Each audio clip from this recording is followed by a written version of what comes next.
사도신경 하심으로 사순절 세 번째 날 새벽 예배를 시작합니다. 전능하사 천지를 만드신 하나님 아버지를 내가 믿사하며 그 외아들 우리 주 예수 그리스도 믿사오니 이는 성령으로 잉태하사 동정녀 마리아에게서 나시고 본디오 빌라도에게 고난을 받으사 십자가에 못 죽으시고 장사한 지 사흘 죽은 자 가운데서 살아나시며 하늘에 오사 전능하신 하나님 앉아 계시다가 저희로서 산자와 죽은 자를 심판하러 오시리라. 성령을 믿사하며 거룩한 공회와 성도가 서로 다는 것과 죄를 사하여 주시는 것과 몸이 다시 사는 것과 영원히 사는 것을 믿사옵나이다. 아멘. 찬송가 325장 함께 찬송합니다.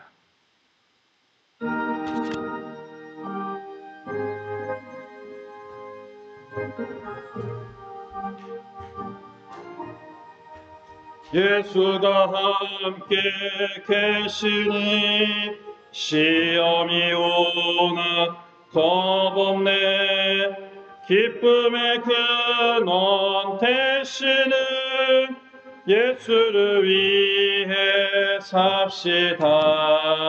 날마다 주를 섬기며 언제나 주를 기리고 그 사랑 안에 살면서 딴 길로 가지 맙시다. 이 세상 사는 동안에 주 이름 전파하면서 무한한 복락 주시는 예수를 위해 삽시다. 날마다 주를 섬기며 언제나 주를 기리고 그 사랑 안에 살면서 딴 길로 가지 맙시다. 이 세상 친구 없어도 예수는 나의 친구니 불의한 일을 버리고 예수를 위해 삽시다. 날마다 주를 섬기며 언제나 주를 기리고 그 사랑 안에 살면서 딴 길로 맞이 맙시다. 주께서 심판하실 때 잘했다 칭찬하리니 이러한 상급 받도록 예수를 위해 삽시다. 날마다 주를 섬기며 언제나 주를 기리고 그 사랑 안에 살면서 딴 길로 가지 맙시다. 하나님 말씀 마태복음 3장 16절에서 17절까지 있는 말씀입니다. 한 목소리로 함께 하나님 말씀 공독합니다. 예수께서 세례를 받으시고 곧 물에서 올라오실새 하늘이 열리고 하나님의 성령이 비둘기같이 내려 자기 위에 임하심을 보시더니 하늘로부터 소리가 있어 말씀하시되 이는 내 사랑하는 아들이요 내 기뻐하는 자라 하시니라. 아멘. 오늘은 사순절 세 번째 날로 하나님께 순종하라 라는 말씀을 가지고 함께 하나님의 은혜를 나누려고 합니다. 우리는 하나님이 이끄시는 삶대로 가면 걱정할 것이 없다라고 생각을 하고 살아갑니다. 그런데 우리가 삶을 살아가면서 때때로 아무리 생각해도 하나님의 길을 이해할 수 없을 때가 종종 만납니다. 예수님도 마찬가지였습니다. 마리아의 마다르로 살고 평범하게 살던 예수님께서 이 30살에 하나님의 명령을 받고 하나님의 일을 감당하라는 그 부르심을 받고 자신이 살고 있는 그 모든 것을 내려놓고 하나님께서 말씀하시는 대로 삶을 살기 시작을 합니다.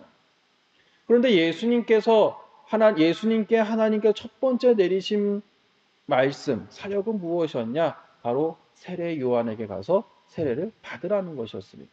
정말 이해할 수가 없는 일입니다. 하나님께서 직접 우리를 위해서 왜 이 땅에 오시던 예수님, 죄 없는 예수님이 왜 세례를 받으셔야 했을까?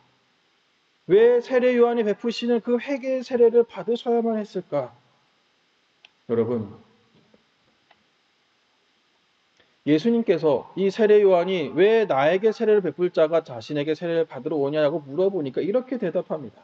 지금은 그렇게 하도록 하십시오. 그렇게 해서 우리가 모든 의를 이루는 것이 옳다라고 세례 요한에게 말씀하고 계십니다. 우리가 여기서 주목할 것은 무엇이냐면 의를 이룬다는 겁니다.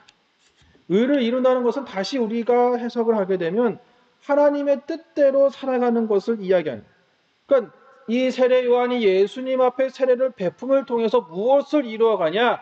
이 땅에 하나님의 의를 이루어가고 하나님의 뜻이 펼쳐지게 되고 하나님의 뜻이니 우리가 믿음으로 순종하고 그 말씀 위에 온전히 서가자라고 이야기했거든요. 여러분, 예수님께서 하나님 말씀에 순종하고 그 길을 걸어가는 그 순간에 어떤 일이 벌어집니까? 하늘의 문이 열렸습니다. 그리고 하나님의 음성이 들립니다. 이는 내 사랑하는 아들이라 내가 기뻐하는 자라 라고 하시는 하나님의 음성을 듣게 되었다. 여러분, 우리가 여기서 보고 예수님의 사역을 통해서 예수님이 세례를 받음을 통해서 하나님의 아들이라 라고 칭함을 받은 것이 아니라 그 존재 자체가 이미 하나님의 아들이었음을 우리들에게 보여주고 있다는 겁니다.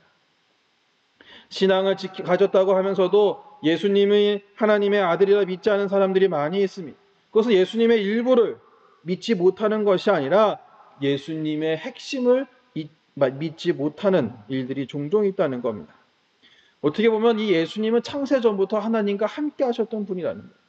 그럼에도 불구하고 이 예수님의 사역은 이 하나님 말씀에부터 순종하는 것으로 시작해야 했다는 거예요. 예수님께서 세례를 받으신 이후에 가장 첫 번째 했던 건 무엇이냐? 바로 광야로 가게 됩니다.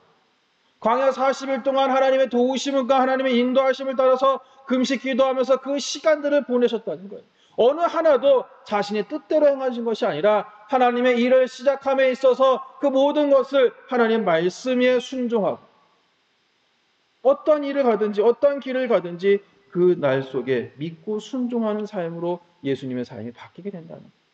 우리가 예수님처럼 우리를 어떤 길로 인도하실지는 모르지만 일단 믿고 순종하게 되면 우리들의 삶은 성령께서 이끄시는 삶이 되게 될 줄로 믿습니다.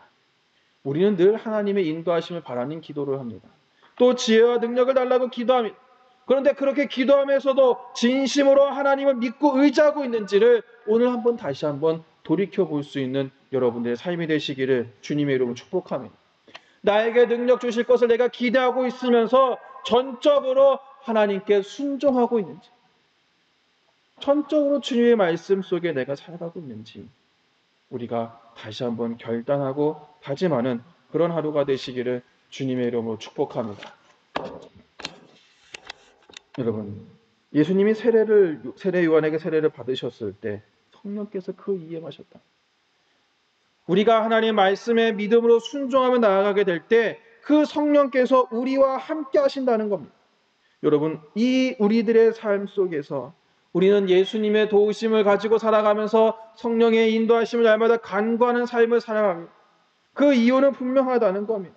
예수님이 어떠한 분인지 알기 때문에 우리를 구원하신 분이고 우리들의 삶을 구원하시고 그 우리들의 이끄시는 그 예수님조차도 하나님 말씀에 그가 순종했던 것처럼 우리도 지금 살아가고 있는 이 시대 속에서 전적으로 하나님만을 순종할 수 있는 여러분의 삶이 되시기를 주님의 이름으로 부탁을 드립니다. 내 손을 펴서 하나님을 잡으면 막힌 길을 열어주시고 능력까지 부어주실 하나님을 내가 더욱더 바라보는 여러분의 삶이 되시기를 주님의 이름으로 축복합니다.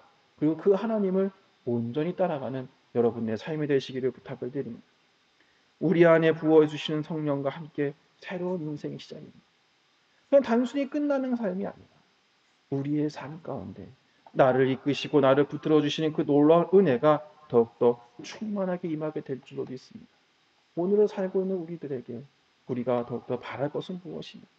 더욱더 간절히 간구할 것은 무엇이냐? 우리가 주님 말씀에 온전히 순종함을 통해서 하나님의 뜻과 하나님의 은혜를 날마다 우리가 믿고 순종하게 될 때 오늘 하루도 성령이 이끄시는 복된 하루의 삶이 되시기를 주님의 이름으로 축복합니다. 그래서 새로운 인생, 누구와 함께하는, 성령님과 함께하는 새로운 삶이 되는 그런 하루가 되시기를 주님의 이름으로 축복합니다. 기도합니다.